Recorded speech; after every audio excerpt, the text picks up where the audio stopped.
Halo, selamat siang Sobat Sehat. Assalamualaikum warahmatullahi wabarakatuh. Kembali lagi kita hari ini, hari Rabu, tanggal 12 Maret 2025. Kembali kita dalam podcast Kesehatan Rumah Sakit Sari Mulia Banjarmasin. Sekarang apa kabar Sobat Sehat? Semoga selalu sehat dan selalu fit dalam menjalani aktivitas selama di dalam bulan Ramadan ini. Nah Sobat Sehat, kali ini kita akan membahas mengenai kiat sehat dalam menjalani menjalani puasa selama bulan Ramadan. Nah bersama kita di sini sudah ada narasumber. Beliau adalah dokter spesialis gizi klinik, Dr. Juhairina MKes SPGK. Selamat siang Dr. Juhai. Siang, Assalamualaikum Dr. Tika dan semua sobat podcast Kesehatan Sari Mulia pada siang hari ini. Jadi ini kita udah memasuki bulan Ramadan dok pertengahan, ya? Pertengahan. Jadi ini sudah tidak terasa nih hari ke-12 nih kita sudah menjalani puasa di bulan Ramadan. Nah dok, ini apakah ada tips-tipsnya biar kita tetap kelihatan bugar, sehat, fit dalam menjalani aktivitas selama bulan Ramadan? Baik, terima kasih Dr. Tika. Alhamdulillah kita sudah masuk di pertengahan bulan Ramadan. Insya Allah kita akan dilancarkan, disehatkan sampai nanti menjelang Lebaran, amin. Untuk tipsnya sebenarnya sama dengan bulan-bulan biasa.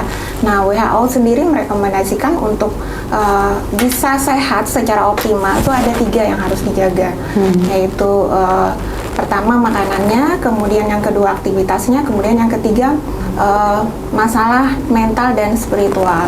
Nah, yang pertama makanannya, tips tuh maksudnya saran yang praktis ya. Iya, nah, untuk makanannya sendiri pada saat bulan puasa kita harus tetap memenuhi kebutuhan gizi baik karbohidrat, protein, lemak, vitamin, mineral. Kemudian juga harus memilih yang seratnya lebih tinggi supaya kenyangnya lebih lama. Kemudian juga kita harus menghindari makanan-makanan yang terlalu tinggi mengandung gula, garam, ataupun lemak jenuh. Nah itu untuk makanannya, untuk pemilihan makanannya. Kemudian yang kedua adalah aktivitasnya. Tidak serta-merta karena kita menjalani puasa akhirnya kita menurunkan aktivitas fisik kita karena misalnya alasannya karena puasa kurang tenaga. Nah itu juga salah satu hal yang harus kita hindari. Jadi kita tetap melakukan aktivitas fisik seperti biasa, bahkan dianjurkan juga untuk tetap olahraga ringan untuk menjaga kesehatan tubuh secara optimal, terutama kesehatan jantung, kemudian otot dan daya tahan tubuh kita. Kemudian yang ketiga tadi adalah menjaga kesehatan secara spiritual dan emosional. Nah, karena berhubung ini apalagi bulan puasa, tentu dengan menjalankan ibadah, kemudian toleransi kepada sesama juga itu tentu akan memberikan dampak kesehatan dan kebahagiaan secara spiritual dan emosional. Emosional dan spiritual ini juga berhubungan dengan pola tidur yang cukup baik, yang harus cukup dan durasinya berkualitas. Jadi meliputi beberapa hal tadi.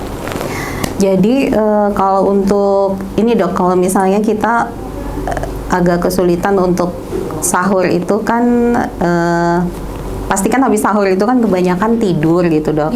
Nah itu benar atau gimana ya dok yang bagusnya? Kalau sahur langsung tidur sama seperti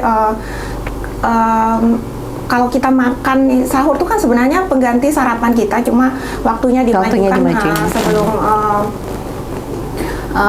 matahari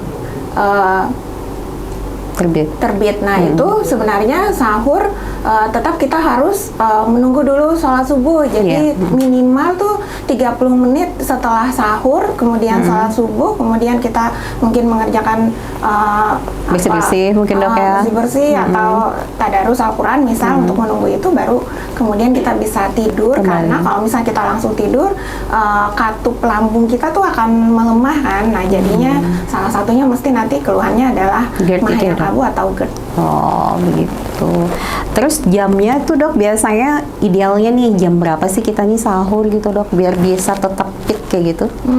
Rasulullah sendiri sudah menganjurkan sebenarnya bahwa kita harus menyegerakan berbuka dan mengakhirkan waktu sahur. Jadi mendekati imsak itu sebenarnya tujuannya adalah untuk supaya tidak lapar secara berlebihan.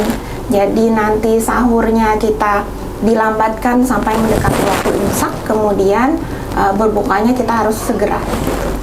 Oh gitu dok.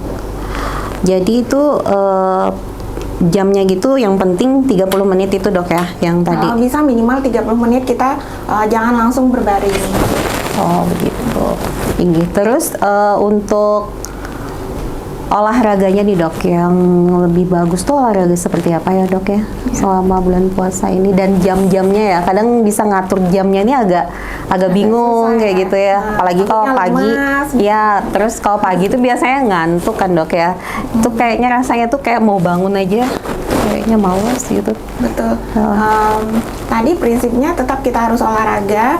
Nah sebenarnya olahraga ini berbeda antar individu, tergantung sebenarnya orang tersebut memang secara sebelum bulan puasa dia memang olahragawan atau orang biasa yang olahraganya juga olahraga ringan. Nah, bagi kita yang orang biasa yang tidak terbiasa dengan olahraga berat, ya tetap kita harus melakukan olahraga ringan. Nah, olahraga ringan ini misalnya seperti jalan kaki, kemudian bersepeda, atau misalnya yoga atau pilates yang ringan, atau misalnya melakukan angkat beban tapi dengan beban yang ringan, kemudian intensitasnya juga rendah. Nah, itu cukup 30 menit. Biasanya waktu yang dianjurkan adalah 1-2 jam sebelum berbuka puasa atau setelah melakukan ibadah sholat malam tarawih. Tapi dengan catatan itu tidak mengganggu aktivitas tidur kita. Kalau untuk pagi dok? Pagi boleh. Sebenarnya salah satu anjurannya juga pagi. Tapi pagi kalau bisa sebelum matahari terbit, karena kalau misalnya kita sudah di atas jam 9, apalagi kalau misalnya olahraganya tuh outdoor, jadinya kita kan akan berkeringat lebih banyak. Dehidrasi kemungkinan ya dok? Menimbulkan resiko terjadinya dehidrasi. Oh gitu dok ya. Jadi bagusnya itu mungkin 2 jam sebelum kita berbuka gitu ya dok? Betul, 1-2 jam sebelum berbuka atau setelah sholat tarawih sekalian. Setelah sholat tarawih. Oh iya dok. Terus apa aja nih dok? Misalnya contoh-contoh makanan yang itu tadi kan nggak boleh manis, ya apa? Nggak terlalu banyak, nggak tinggi garam kayak gitu. Contohnya yang sehat gitu dok. Kayak menu apa sih yang sehat gitu yang bisa kita makan selama bulan puasa? Nah, puasa ini kan sebenarnya kita menahan lapar dan haus selama sekitar 13-14 jam ya. Iya. Jadi dari matahari terbit sampai matahari terbenam kembali. Nah, itu berarti sebenarnya frekuensi makan kita tuh hanya skip 1 kali makan, dimakan siang. Jadi selebihnya kita tetap makan kan, sarapan dimajukan waktu sahur, kemudian makan malam setelah sholat maghrib biasanya. Bahkan ada cemilan yang kita biasanya hari biasa makan 2 kali sehari, cemilan pagi dan cemilan sore, itu kan biasa diganti di waktu buka puasa, itu cemilan pertama, kemudian biasanya setelah tarawih kita akan biasanya ada cemilan selanjutnya. Kedua. Nah, yang penting sebenarnya disiasati adalah pemilihan makanan di jam-jam tersebut kan, agar tetap memenuhi kebutuhan gizi seimbangnya tadi. Yang pertama yang kita bahas misal waktu berbuka puasa. Nah, berbuka puasa karena kita sudah puasa 13-14 jam, otomatis kadar gula di dalam tubuh kita kan sudah tidak ada lagi, sudah turun. Nah, kemudian kita harus sesegera mungkin mengganti kadar gula tersebut. Artinya berarti harus makan yang mengandung glukosa atau gula. Nah, pilihan tepat untuk berbuka puasa ini adalah gula, tetapi harus tetap mengandung serat. Jadi lonjakan dari gulanya tidak terlalu tinggi hingga menimbulkan lonjakan juga dari insulin yang akhirnya akan beresiko misalnya terjadinya diabetes atau misalnya resistensi insulin. Nah, itu berarti kita bisa memilih misalnya buah. Nah, buah itu kan sebenarnya di dalamnya sudah ada gula dari buah, tetapi juga dibarengi dengan serat yang terkandung di dalamnya. Atau misalnya secara lebih ininya kita memilih cara berbuka dari Rasulullah. Nah, Rasulullah mencontohkan beliau berbuka dengan kurma basah. Jika tidak ada kurma basah, beliau akan memilih kurma kering, kemudian atau tidak dengan air putih. Nah, kurma ini adalah salah satu contoh dari makanan yang juga mengandung glukosa, tapi dia juga mengandung serat dan berbagai macam kandungan gizi lainnya yang juga penting. Jadi tidak melulu misalnya kita memilih makanan yang karbo tinggi seperti yang berbahan tepung, kue-kue basah, jajanan pasar, kemudian ditambah dengan sirup, berarti kan minim sekali dengan seratnya, serat, kemudian minim protein tetapi sangat tinggi dengan gula. Nah itu waktu di buka puasa, kemudian dimakan setelah maghrib. Nah itu kita bisa memilih supaya komposisinya tetap seimbang, jadi tetap memilih makanan dengan komposisi yang mencakup makronutrien atau seluruh unsur gizi yang kita perlukan. Jadi secara simpelnya, misalnya kita mengambil piring, nah perbandingannya adalah nasi, kemudian lauk itu kan sumber protein, kemudian sayur dan buah sebagai sumber serat, vitamin dan mineral itu bandingannya 1 banding 1 banding 1. Jadi nasinya 1 bagian, kemudian protein untuk sumber proteinnya dari lauk, baik lauk hewan atau tumbuhan itu 1 bagian, kemudian 1 bagian lainnya adalah sayur dan buah. Jadi tercukupi itu semua kebutuhan gizinya di dalam 1 kali makan, dimakan setelah maghrib, makan besar. Kemudian kita akan makan lagi biasanya setelah tarawih. Sebenarnya makan setelah tarawih ini di skip juga tidak ada masalah. Kalau misalnya kita bisa menahan lapar kita, hitung-hitung itu kan sebenarnya bisa menurunkan kalori yang kita makan, akhirnya efeknya bisa menurunkan berat badan. Tapi kalaupun harus makan selingan waktu setelah tarawih, pilihlah makanan yang mengandung serat dan protein. Jadi bukan yang manis-manis lagi, yang serat dan protein. Contohnya misalnya putih telur atau kacang-kacangan, atau misalnya memilih puding tapi dengan kandungan gula protein yang di dalamnya. Gulanya juga rendah gitu, Dok ya. Nanti setelahnya kita akan makan sahur yang tadi diakhirkan. Sama dengan pemilihan makanan pada saat setelah maghrib, jadi tetap 1 banding 1 banding 1, jadi nasinya 1 bagian, kemudian lauknya 1 bagian, kemudian sayur dan buahnya 1 bagian untuk sumber serat, vitamin dan mineralnya.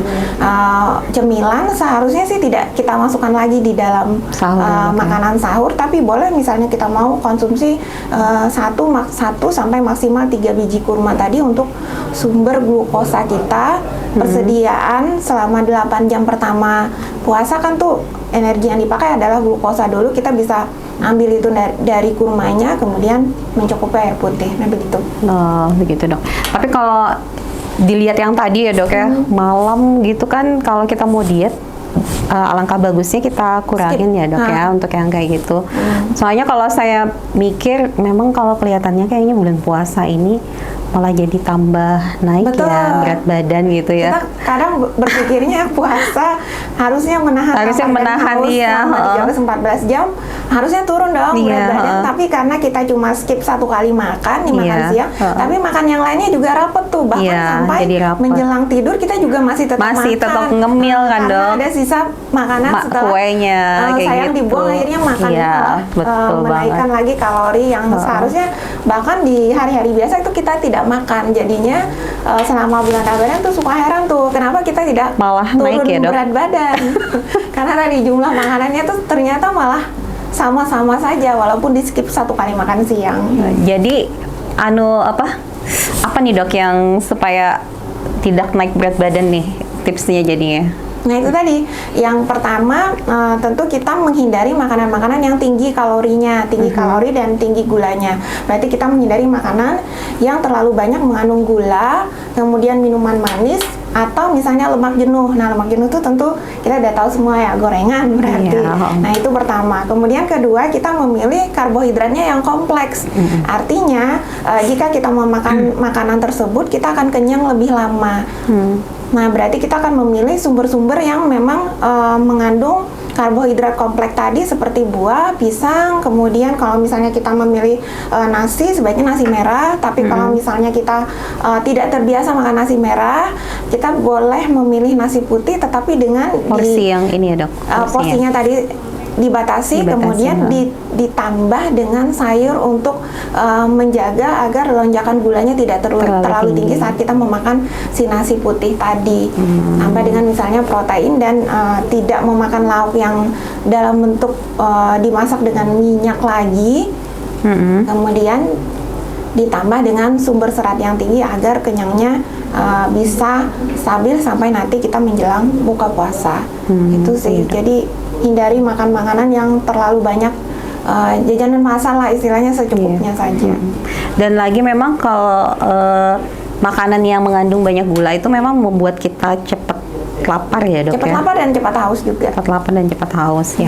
Baik, jadi sobat sehat, jadi kalau misalnya di bulan puasa ini karena rentang waktu kita makan itu kan terlalu pendek ya, jadi diakalin untuk makan makanannya itu diusahakan untuk menghindari makanan yang manis, dan jikapun makannya juga sering ya dok, tapi tidak terlalu banyak kayak gitu. Jadi mungkin porsinya lebih kecil seperti gitu.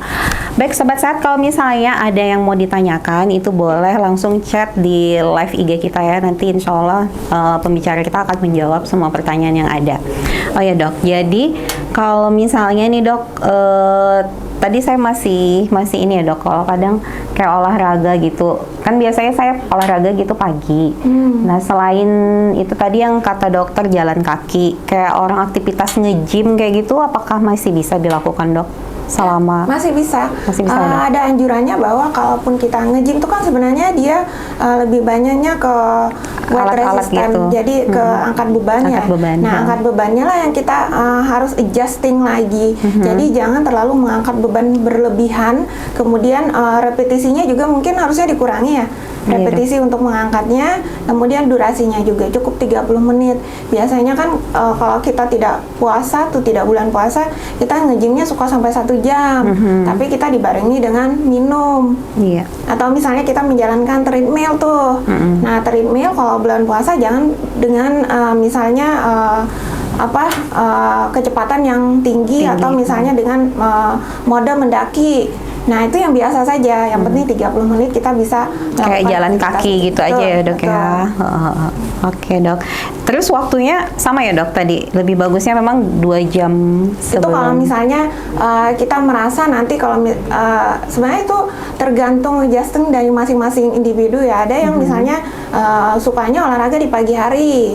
Ada yang kalau misalnya olahraga di pagi hari malah menjadi lemas dan akhirnya tidak produktif sepanjang hari menunggu buka puasa. Nah, orang-orang yang sering lebih suka lemas di pagi hari setelah olahraga atau aktivitas fisik, lebih baik mencoba olahraga di menjelang buka puasa ya dok.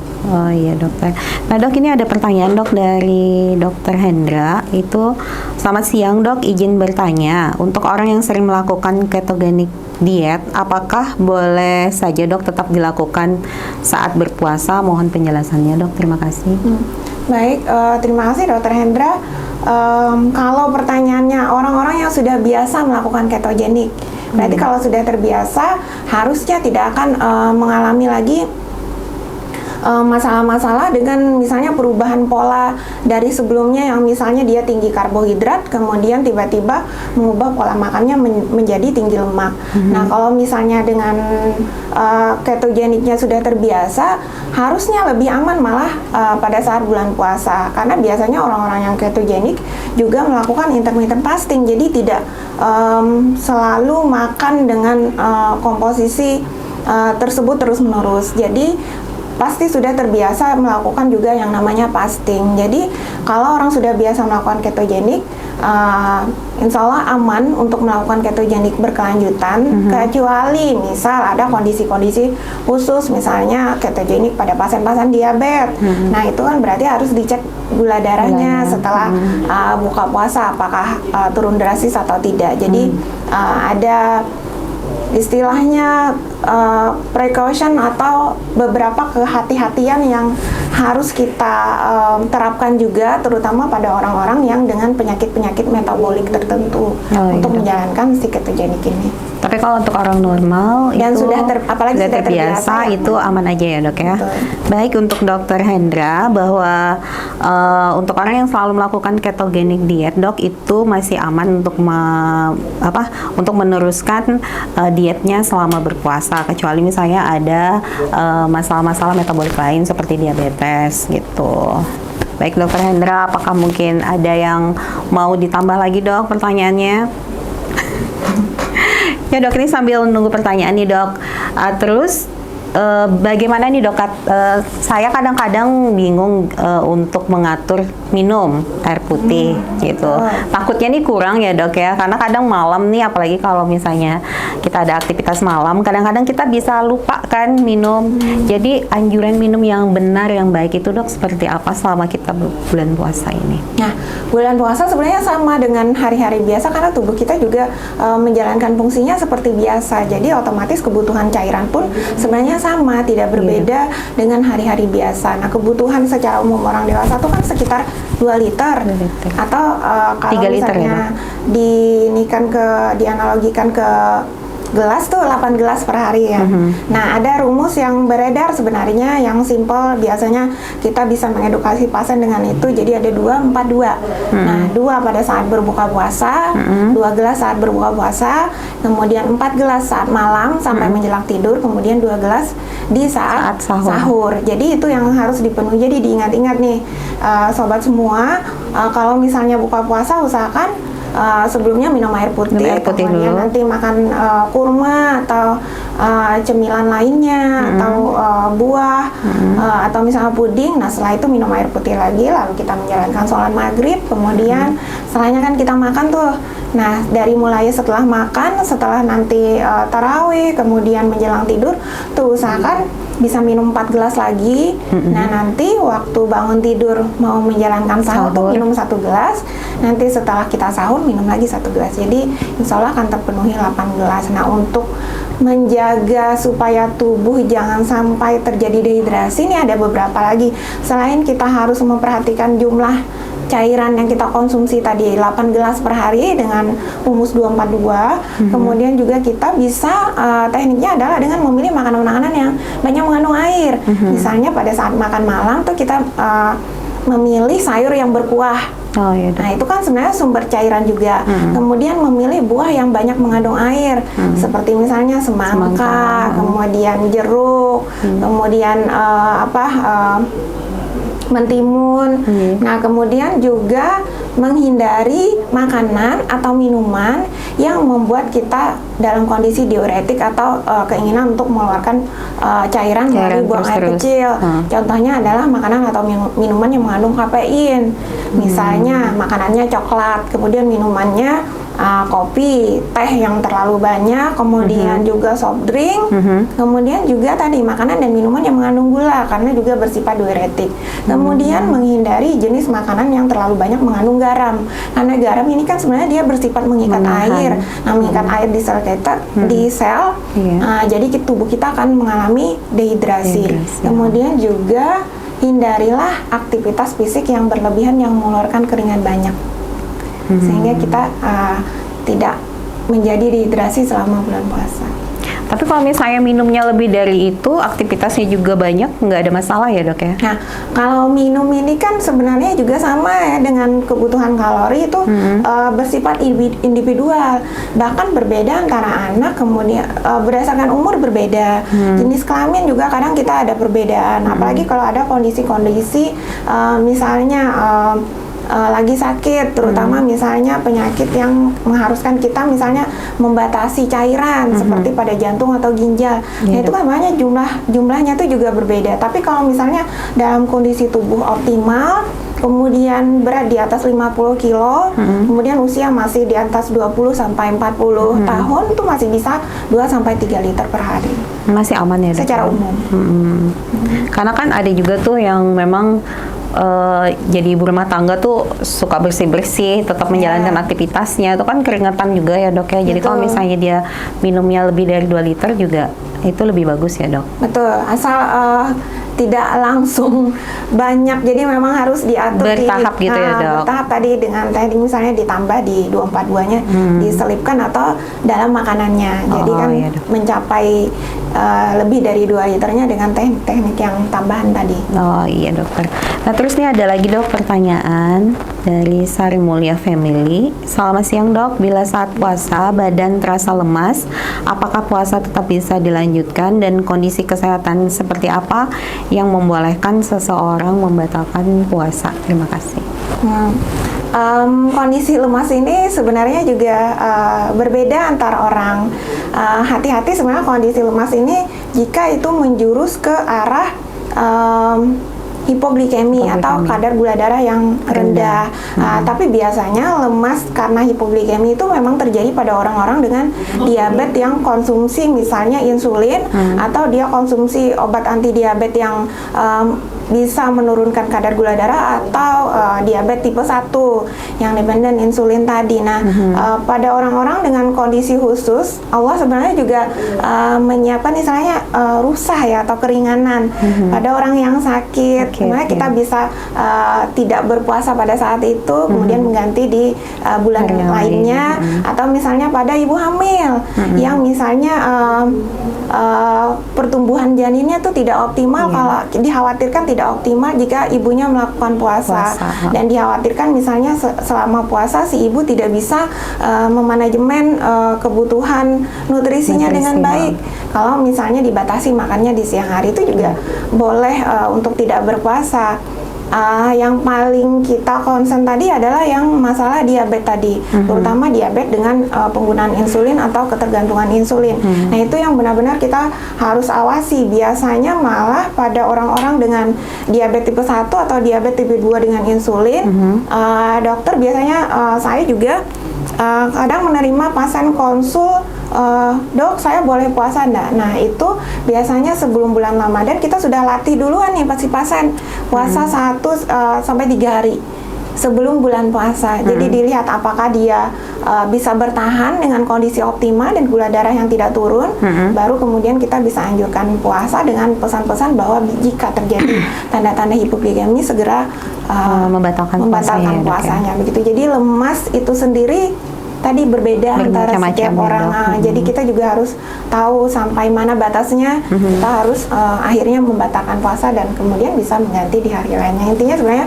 kita tetap harus menjaga kesehatan optimal, karena Allah sendiri juga memberikan keringanan kepada kita jika kita tidak mampu melaksanakannya karena alasan kesehatan tadi. Jadi untuk pertanyaan tadi itu kalau dalam keadaan lemes itu bisa saja dihentikan sementara karena bisa diganti di waktu yang lain. Apalagi kalau misalnya yang lemes ini memang memiliki penyakit-penyakit, contohnya tadi seperti DM, takutnya itu terjadi hipoglikemi, jadi harus segera dibatalkan puasanya dan meminum atau makan yang manis ya dok ya, supaya tidak terjadi penurunan gula darah. Jadi aman aja ya, kalau misalnya memang dalam kondisi kita memang tidak memungkinkan untuk puasa, itu Allah itu pasti lebih tahu aja kesulitan hambanya. Jadi jangan dipermasalahkan, dan itu pun nanti bisa kita ganti ya dok di hari tapi manusia kan sebenarnya dianjurkan berusaha juga ya. Jadi selain menilai kesehatan di awal tadi, tentu kita juga harus mengantisipasi kondisi yang akan terjadi setelahnya. Salah satunya tadi mengantisipasi jangan sampai misalnya terjadi dehidrasi, kemudian terjadi hipoglikemi. Otomatis kita harus memilih makanan dengan sumber nutrisi yang seimbang, kemudian jumlah cairan juga harus tercukupi, kemudian aktivitas fisik jangan berlebihan, kualitas tidur juga dijaga. Jadi otomatis kita insya Allah akan menghadapi puasa ini dengan kesehatan yang optimal. Jadi kalau misalnya memang udah ngerasa lemes atau gimana, jadi diusahakan untuk hari berikutnya itu bagaimana cara pemilihan makannya kayak gitu, terus kecukupan airnya biar nggak dehidrasi. Apalagi untuk orang-orang yang normal itu kita usahakan seoptimal mungkin kita menjalankan puasa dengan full ya di bulan Ramadan ini. Nah begitu. Nah terus ada lagi dok, ini pertanyaan dari Razi Tugu Pancoran. Izin bertanya dok, kalau buka puasa apa aja makanan yang harus dihindari untuk dimakan bersamaan itu? Terima kasih. Prinsip tadi kalau buka puasa adalah kita mengembalikan kadar gula darah yang tadi sempat turun akibat berpuasa. Jadi memang kita akan memilih makanan-makanan yang mengandung gula, tetapi jangan hanya gula saja. Jadi apakah yang dihindari? Misalnya kita menggabungkan sumber gula dan gula lainnya. Contohnya begini, misal kita memilih cemilannya dari tepung. Kemudian itu kan gula atau karbohidrat sederhana. Tapi kita juga memilih minuman dengan kandungan karbohidrat sederhana. Misalnya teh kotak. Atau misalnya sirup merah, jangan sebut merek ya, sirup merah dengan campuran susu kental manis. Nah itu kan jadinya ada beberapa komponen dengan karbohidrat sederhana di dalamnya. Misal kita maupun minum minuman manis, berarti nanti cemilannya jangan yang dari tepung, misalnya pilihlah buah. Jadi kan masih ada seratnya. Atau tadi yang dicontohkan Rasulullah lah, misalnya membatalkan puasa beliau dengan memakan kurma, karena kurma itu selain ada gula, kemudian juga ada serat, ada protein, ada vitamin, mineral, bahkan sampai antioksidannya juga ada di dalam kurma. Jadi memang kurma ini salah satu tumbuhan atau buah yang paling ideal untuk membatalkan puasa karena begitu kompleks kandungan gizi di dalamnya. Yang dihindarkan tadi, jangan menggabungkan sumber karbo di dalam satu kali makan. Kemudian juga hindari makanan dengan lemak yang terlalu tinggi, yang akan mengakibatkan begah di lambung, pengosongan lambungnya jadi lama, akhirnya nanti tarawihnya tidak akan optimal karena terganggu, misalnya jadi cepat mengantuk, malah jadi bersendawa terus, mau kentut terus ya dok ya, jadinya batal terus, jadi tidak optimal kondisi, sedang kita akan menghadapi menjalankan kembali ibadah-ibadah lain di malam harinya. Jadi untuk Raji Tugu Pancoran, jadi kalau makanan yang harus dihindari dimakan bersamaan itu jangan bersamaan ya dok ya, mengandung karbohidrat yang kompleks tadi ya, harus berseimbang. Jadi kalau misalnya yang satu manis, mungkin minumannya mungkin air putih aja gitu dok ya. Tapi kalau misalnya yang manis-manis yang dimakan ya, kalau misalnya mau sirup mungkin sama buah mungkin seperti itu. Iya. Terus dok, kalau misalnya nih untuk tidur itu bagaimana cara menjaganya, kualitas tidurnya tuh supaya tetap prima meskipun berpuasa. Jadi ini jujur nih dok, saya sendiri ya, kan harus bangun sahur gitu ya, ibu-ibu ya, kita yang nyiapin. Belum lagi kita tuh aktivitasnya, terus kita harus bangun sahurnya, terus nanti juga pas anak mau sekolah kita bangun lagi. Jadi gimana sih dok supaya terjaga kualitas tidur itu supaya tetap prima gitu? Pada panduannya sebenarnya durasi tidur yang optimal itu adalah 7-8 jam dan itu tidak berubah. Sama seperti air putih tadi tidak berubah begitu kita puasa. Jadi sama. Jadi kita harus tetap mendekati angka tersebut, durasi jam tersebut 7-8 jam. Jadi ada beberapa teknik, misalnya kalau kita perlu mencapai 7-8 jam tadi, kalau bisa kita jangan begadang, berarti setelah tarawih kita harus langsung tidur. Nah, langsung tidur sekitar jam 9, paling lambat jam 10, jangan jam 11, jam 12, nanti jangan ibu-ibunya ngedrakor lagi ya. Biasanya gitu dok. Atau itu lihat IG, lihat berita gitu dok. Scroll akhirnya jam 12 malam. Nah, iya betul. Terus durasi tidur 2 jam, tiba-tiba harus bangun lagi untuk menyiapkan sahur lagi. Iya, Kebiasaan itu hendaknya dihentikan dulu selama bulan Ramadan demi mendapatkan durasi tidur yang cukup tadi. Jadi tidurnya dimajukan setelah tarawih, kalau bisa dari jam 9 atau maksimal jam 10 kita sudah harus tidur. Kemudian nanti bangun lagi jam 3 kan, berarti sudah dapat 4-5-6 jam di situ, 4-5 jam ya. Di situ, kemudian jam 3 bangun, kita menyiapkan sahur, sholat malam, menyiapkan sahur, kemudian kita sahur. Nah, nanti jam 4 sampai jam 5 kita kan duduk-duduk, aktivitas ringan, karena tadi tidak boleh langsung tidur dulu. Iya. Menunggu salat subuh. Nah, salat subuh, kalau bisa sebenarnya kita bisa curi-curi waktu untuk tidur lagi, minimal 1 jam lah dapat. Iya. Nah, untuk menambah, kemudian kalau bisa juga panduannya siang nih, menjelang sholat asar tuh kita harus tidur lagi sekitar 30 menit untuk mencapai durasi tadi, sehingga durasinya tetap tercukupi. Kalau bisa, tapi kalau tidak ya tadi harus memajukan jam tidur supaya kita bisa mendapatkan durasi tidur yang cukup. Jangan begadang. Oh begitu. Tapi nih dok, ada nih kondisi yang apalagi kayak saya dokter ya dok ya, ada usaha juga gitu kan. Itu kan pulangnya itu kan pasti jam 10 gitu.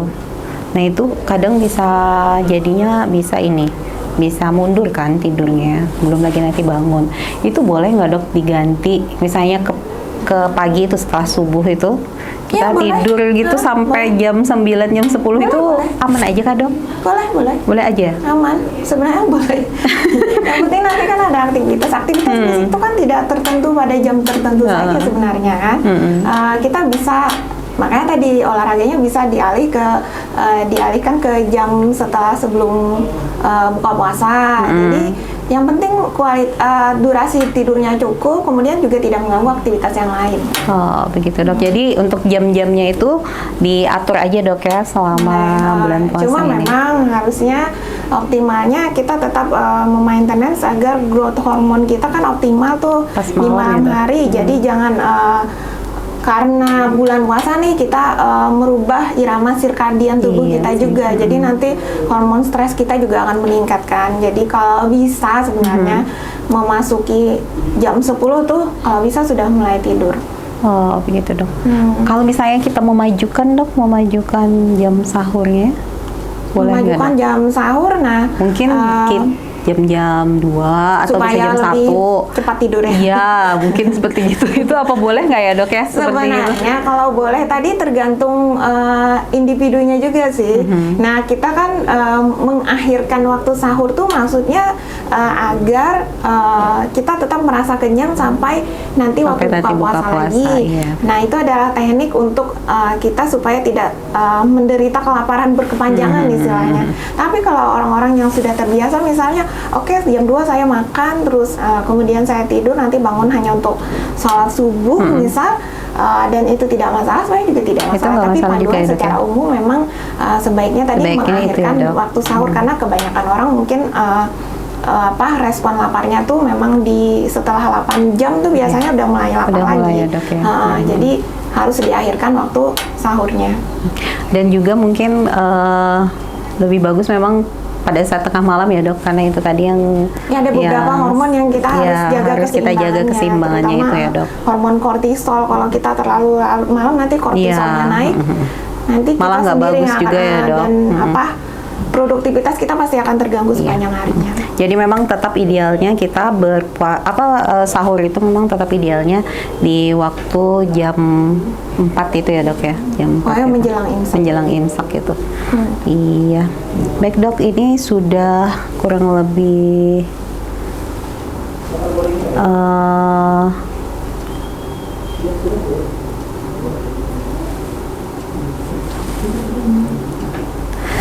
nah terus dok, ini apakah puasa ini bisa membantu menurunkan berat badan dan bagaimana cara melakukannya dengan sehat? Ini pertanyaannya diulang lagi ya dok ya. Itu yang tadi. Banyak penelitian sebenarnya. Nah, kita sebutlah penelitian dengan level evidence paling tinggi, meta-analisis. Nah, ada meta-analisis yang saya baca tahun 2019 itu menyatakan bahwa dari berapa ratus penelitian begitu, memang ada penurunan berat badan pada orang yang puasa, tetapi lebih signifikan pada orang yang obesitas atau overweight dibanding yang normal. Sekitar 30% terjadi penurunan pada massa lemaknya. Tapi balik lagi itu adalah tergantung juga dari komposisi makannya sehari-hari dan aktivitas fisiknya. Tapi serata-ratanya kita bisa mencapai 30%. Tapi istilahnya itu adalah temporary weight loss. Dan itu akan ditentukan maintenance-nya setelahnya. Apakah misalnya penurunan 20-30% tadi akan berlanjut setelah bulan Ramadan atau tidak? Itu kan tergantung gaya hidup kita lagi. Apakah kita balik ke kehidupan semula yang misalnya makannya jadi berlebihan bahkan di waktu siang hari, atau kita tetap menggunakan pola makan yang mengurangi makanan, terutama misalnya kayak intermittent fasting, itu kan dia juga men-skip makan di siang hari. Makanya kenapa intermittent fasting salah satu teknik untuk menurunkan berat badan yang efektif juga. Jadi tergantung bagaimana maintenance seseorang kembali di saat setelah bulan Ramadannya. Tapi penelitian meta-analisis menunjukkan ada penurunan berat badan walaupun tidak signifikan sekali ya, hanya sekitar 20%-nya, dan itu pun hanya pada kebanyakan pada orang overweight dan obesitas, bukan pada yang berat badannya normal. Kalau saya justru naik dok. Nah itu tadi Bulan puasa. Naik atau turun berat badan itu kan sebenarnya tergantung dari jumlah kalorinya. Jadi bukan hanya dari waktu makannya. Jadi kita merasa misalnya waktu makannya ini berkurang, tapi ternyata setiap kali makan kita kali 2-nya. Artinya baik, yang paling penting itu jumlah makannya, apakah kita dalam keadaan surplus atau defisit. Kalau kita defisitnya secara kontinu, ya kita pasti akan turun berat badannya. Tapi kalau misalnya waktu bulan puasa kita malah surplus kalorinya, dari buka puasa sampai nanti sahur itu surplus, maka yang terjadi adalah akan ada peningkatan berat badan. Kayaknya kalau porsi kayaknya enggak sih dok. Cuman jenisnya ya dok. Jenisnya ini kan juga menentukan, karena yang hari biasa kita tidak ketemu makanan itu tiba-tiba ada Ramadan, ya. Ada makanan itu. Apalagi pasar wadai gitu dok. Betul, dan banyak banget wadai-wadai Banjar dan ya. Sebenarnya salah satu prinsip puasa itu adalah menahan diri. Menahan diri. Tapi begitu kita buka puasa tuh kita bahkan memilih cemilan tuh tidak hanya satu ya. Kadang kita membelinya 2 sampai 3 Kan lapar patah dok. jenis. Betul. Ngelihat yang gitu. juga membuat kita akhirnya berat badannya berat tidak badan turun, jadi tidak sesuai meningkat ya, harapan dok. kita bahwa harusnya puasa turun, malah stuck atau malah naik jadinya. Iya, baik. Jadi ini udah habis ya dok ya pertanyaannya. Jadi ini sudah kurang lebih 48 menit kita berbincang-bincang nih tentang kiat sehat dalam selama bulan puasa. Nah, untuk menutupnya nih dok, apa aja nih saran atau tipsnya nih untuk sobat sehat nih biar tetap semangat, tetap fit dalam menjalankan ibadah puasa?